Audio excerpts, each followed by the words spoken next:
Ako imate jako brzog psa, kao što je moja Luna, i bojite ga se pustiti bez povodca kad ste negdje u prirodi na otvorenom, onda je ovaj dugački specijalni povodac od 10 metara ono što vam treba. Znači ovaj povodac ima 10 metara i pas će stvarno imati dosta mjesta da potrči.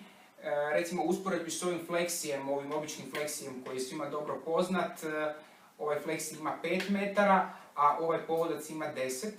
Ono što je još dobro u odnosu na fleksij je to što ovaj povodac će se vrlo lako otpetljati ako se pas negdje zapetlja dok trči, jednostavno ga pustite i riješena stvar, a ovaj fleksij ne možete baš samo tako pustiti na pod jer unutra postoji mehanizam koji bi se mogao štetiti. Evo, Luna je već zaspala dok ovo snimamo, a više o ovom povodcu, o ovom specijalnom povodcu od 10 metara možete pogledati na mom YouTube kanalu.